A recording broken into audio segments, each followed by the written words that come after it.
Estou no centro histórico de Porto Alegre, numa área que reúne mercado municipal, terminal de ônibus e estação de trens urbanos, e que exemplifica, em grande parte, os desafios da mobilidade urbana nas grandes regiões metropolitanas brasileiras. Esse é um segmento que vive um momento crítico e o GRI acaba de lançar um documento com 11 propostas para destravar investimentos e ajudar a melhorar essa realidade. Meu assunto é esse hoje, com Moisés Cona, sócio e Managing Director da Divisão de Infraestrutura do GRI.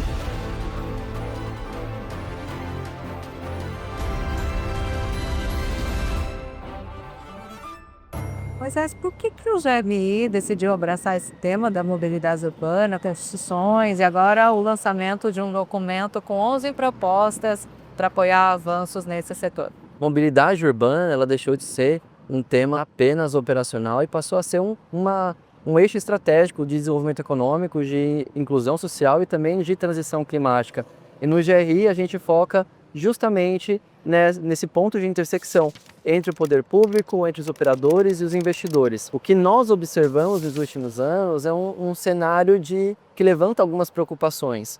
Entre elas, uma queda estrutural da demanda para o transporte público pós-pandemia, insegurança regulatória, desafios ao funding dos projetos e também aqueles desafios naturais na estruturação de projetos de concessões ou de PPPs. O paper do GRI, então, ele nasce a partir desse diálogo qualificado com o mercado. Ele propõe um novo pacto pelo transporte público que leva em consideração mais previsibilidade regulatória, modelos de financiamento mais modernos, uma integração física e tarifária também do setor e não deixando de lado e focando sempre no usuário no centro da política pública. Então não é simplesmente um guia acadêmico, mas um guia prático para gerar mais investimentos nesse setor da infraestrutura. Um ano de eleições majoritárias como esse pode ser compreendido como uma janela de oportunidade para a mobilidade urbana, considerando aí a competência majoritariamente subnacional desse segmento? Com certeza, essa é uma característica muito particular do setor de mobilidade urbana. Então, diferente de outros setores da infraestrutura, as decisões majoritariamente são tomadas em estados e em municípios. Então, em anos eleitorais como esse, a gente abre uma janela de oportunidade para amplificar o diálogo sobre o setor, que a agenda de mobilidade esteja no centro das campanhas políticas também, garantindo assim também um compromisso mais estrutural com a mobilidade com o transporte público nas cidades e nas regiões metropolitanas. Mas tudo isso só vira oportunidade real à medida que temos segurança jurídica, projetos maduros e capacidade técnica para a execução desses projetos. Do contrário, tudo isso vira apenas promessa.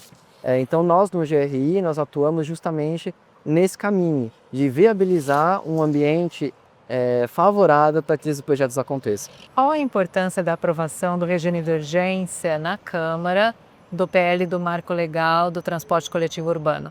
Sim, ela é fundamental porque ela sinaliza uma prioridade política. O setor ele precisa de um marco que organize o setor, as responsabilidades do setor, dê clareza sobre o subsídio, sobre fontes de financiamento, também sobre repartição de riscos.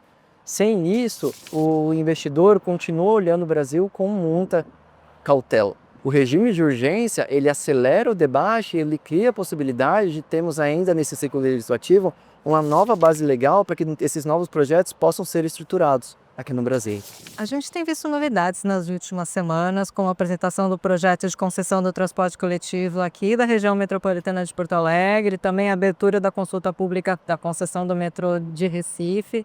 São só notícias boas, Moisés, ou tem algum ponto de atenção nisso tudo? Sim, são sinais positivos porque mostram uma retomada da agenda de concessões, como no exemplo que você comentou da região metropolitana de Porto Alegre e também do metrô da região metropolitana do Recife. Mas existem pontos de atenção e de análise também nesses dois casos, como por exemplo, a alocação do risco de demanda, a integração física e tarifária dos modais e também a questão do funding desses projetos para que eles sejam bancáveis, financeiramente viáveis. Então, assim, é um avanço, mostra realmente a retomada dessa agenda de concessões, mas existem várias questões ainda que precisam ser analisadas, particularmente sobre esses dois projetos, mas também para as regiões metropolitanas e outras cidades de todo o país. A tarifa zero é um tema que vem ganhando espaço na pauta pública, tem um forte apelo popular. Agora, quais são os riscos de esse assunto estar avançando num ano eleitoral e, caso no futuro de fato venha a ser aprovado, o que é preciso prever para garantir a sustentabilidade do modelo? Então, o principal risco é tratar o tarifa zero como uma solução mágica. Sem uma fonte estável de financiamento, essa questão ela vira um populismo fiscal. Então, o transporte público ele custa caro e alguém sempre paga essa conta. Então, se for avançar o tarifa zero, existem 3 elementos fundamentais que precisam ser considerados. Primeiro, uma fonte estável de recursos. O segundo são contratos orientados à performance. E o terceiro, uma governança forte, realmente, para garantir a continuidade e a manutenção do sistema de mobilidade urbana. Do contrário, o sistema ele se destrói por dentro, com uma precariedade da prestação do serviço público, com projetos que não são financiáveis, não são bancáveis, e o afastamento de players qualificados para a operação dos sistemas urbanos. Que outras ações o GRI está planejando nessa área de mobilidade urbana? Nesse ano, particularmente, nós estamos lançando um novo Task Force, olhando para o setor de mobilidade urbana dentro do GRI, então olhando questões estruturais do setor que precisam ser endereçadas, como a questão da governança metropolitana, como a questão de receitas acessórias, como a questão do financiamento dos projetos de mobilidade urbana e a integração, principalmente integração física e tarifária, sempre mantendo um olhar também na questão do usuário estar no centro da política pública. Além disso, o nosso relacionamento e as nossas agendas com o setor público, principalmente governos estaduais e municipais, para poder aprofundar e aperfeiçoar o diálogo qualificado dentro do setor de mobilidade. Obrigada pela conversa, Moisés, dessa vez aqui em Porto Alegre, e até a próxima. Até a próxima.